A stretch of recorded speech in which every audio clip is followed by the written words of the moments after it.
வணக்கம். தமிழ் ஃபுட் கார்னரில் இன்னைக்கு சுவையான தேங்காய் சாதமும் அதுக்கு பொருத்தமான சைட் டிஷ்ஷாக சுவையான சேப்பங்கிழங்கு வறுவலும் புதினா துவையலும் பண்ண போகிறோம். இந்த தேங்காய் சாதத்தை சேப்பங்கிழங்கு வறுவல் புதினா துவையலோட சேர்த்து சாப்பிட்றதுக்கு ரொம்ப சுவையாக இருக்கும். இப்போ இந்த மூணையும் எப்படி பண்ணுறதுன்னு பார்க்கலாம். 400 கிராம் சேப்பங்கிழங்கு எடுத்திருக்கேன். கிழங்குல மண் இருக்கும், அதனால 2-3 தடவை வாஷ் பண்ணிட்டு இந்த குக்கரில் சேர்த்துக்கலாம். இந்த கிழங்கு முங்குற அளவுக்கு தண்ணி மூடி வச்சிடலாம். ஸ்டீம் வந்ததுக்கு அப்புறமா வெயிட் போட்டு மீடியம் ஃப்ளேம்ல ஒரு விசில் வேக வச்சுக்கலாம். ஒரு விசில் வந்து ஸ்டீம் எல்லாம் போயிடுச்சு, திறந்து பார்க்கலாம். கிழங்கு வந்து கரெக்டாக வெந்திருக்கு. இந்த மாதிரி போர்க் வச்சு குத்தி பார்த்தோம்னா அது வந்து லைட்டாக தான் உள்ளே போகணும்.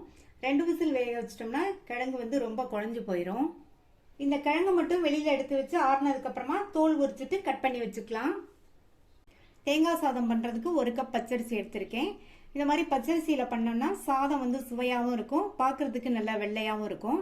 சப்போஸ் உங்களுக்கு பச்சரிசி பிடிக்கலைன்னா நீங்க புழுங்கல் அரிசி சேர்த்துக்கங்க. இதை இந்த குக்கர்ல சேர்த்துட்டு 2 தடவை வாஷ் பண்ணிட்டு வந்துடலாம். இப்போ நல்லா கழுவியாச்சு. 1 கப் அரிசிக்கு 2 கப் தண்ணி,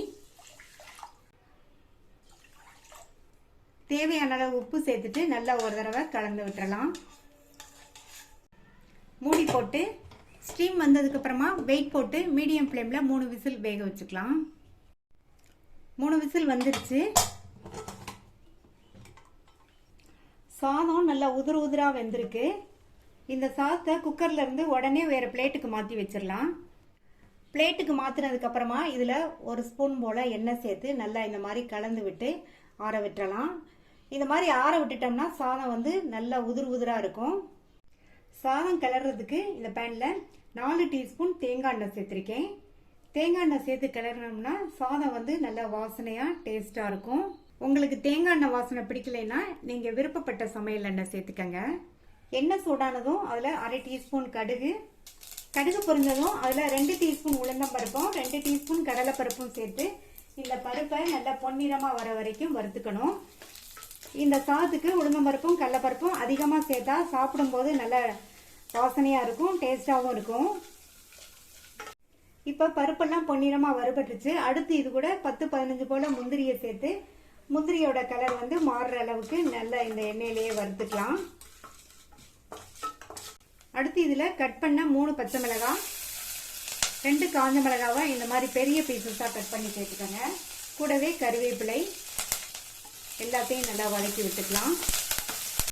உங்களுக்கு இஞ்சி வாசனை பிடிக்கும்னா ஒரு சின்ன பீஸ் இஞ்சியை பொடி பொடியா கட் பண்ணி சேர்த்துக்கங்க. இதுல 1/4 டீஸ்பூன் பெருங்காய பவுடர் சேர்த்துக்கலாம். பெருங்காய பவுடர் சேர்த்தோம்னா நல்லா வாசனையா இருக்கும். அடுத்து தேங்காய் துருவல் சேர்க்கணும். நம்ம வந்து 1 கப் அரிசி எடுத்தோம், அதுக்கு வந்து 1 கப் தேங்காய் துருவல் சேர்த்தா கரெக்டா இருக்கும். தேங்காய் துருவல் சேர்த்ததுக்கு அப்புறமா ஸ்டவ்வை வந்து சிம்லேயே வச்சுட்டு இதை வதக்கி விட்டுக்கலாம். தேங்காய் துருவல் ரொம்ப நேரம் வதங்க வேண்டியதில்லை.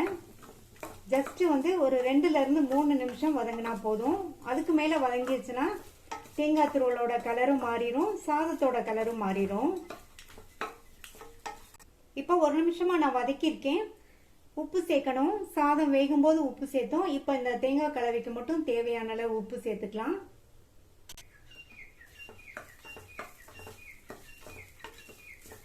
தேங்காய் துருவல் சேர்த்து சிம்லேயே வச்சு 3 நிமிஷம் நல்லா வதக்கியாச்சு.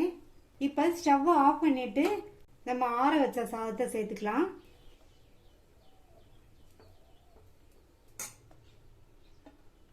இப்போ நல்லா கிளறி கொடுத்துடலாம். இந்த தேங்காய் துருவலோட எல்லாம் நல்லா ஒண்ணா மிக்ஸ் ஆகிற மாதிரி இந்த மாதிரி கிளறி கொடுத்துருங்க. சாதம் சேர்க்கும் போது ஸ்டவ்வை ஆஃப் பண்ணிட்டு தான் சேர்க்கணும். அதுக்கப்புறமா நம்ம ஆன் பண்ண வேண்டிய அவசியம் இல்லை, கிளறி விட்டா மட்டும் போதும். உதிரா சுவையான தேங்காய் சாதம் சூப்பரா ரெடி ஆயிடுச்சு.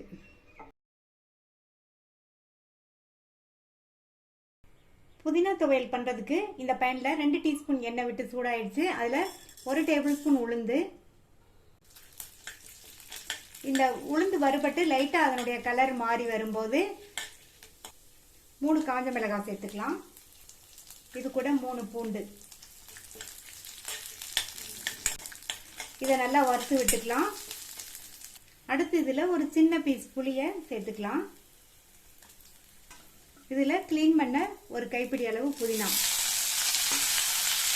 புதினா சேர்த்து ரொம்ப நேரம் வதக்க வேண்டியதில்லை, லைட்டாக 2 தடவை பரட்டி விட்டால் மட்டும் போதும். அடுத்து இதில் 2 டேபிள் ஸ்பூன் தேங்காய் துருவல் சேர்த்து மறுபடியும் நல்லா இந்த மாதிரி வதக்கி விட்டுட்டு 2 பரட்டி விட்டுட்டு ஸ்டவ் ஆஃப் பண்ணி ஆற விட்டுறலாம். வதக்கி வச்சதெல்லாம் ஆறுனதுக்கு அப்புறமா மிக்ஸி ஜாரில் சேர்த்துருக்கேன். இதுக்கு தேவையான அளவு உப்பு, இதில் கொஞ்சமாக தண்ணி சேர்த்து கெட்டியாக லேஸ் கொரப்பாக அரைச்சிக்கலாம். அரைச்ச புதினா துவையலை இந்த பவுலுக்கு மாற்றி வச்சுட்டேன். இந்த துவையல் வந்து லேஸ் கொரப்பாக இந்த மாதிரி கெட்டியாக இருந்தால் தான் நல்லாயிருக்கும்.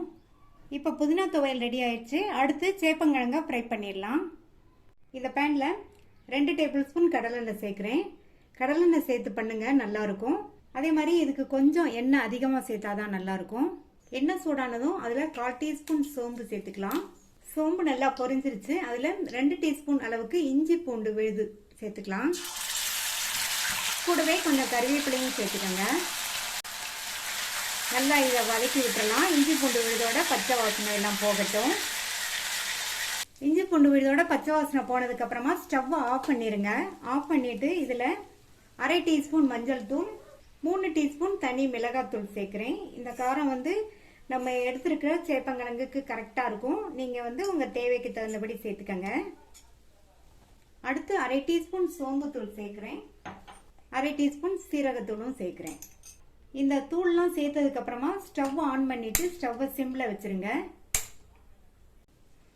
இப்போ நல்லா இதை கலந்து விட்டுறலாம்.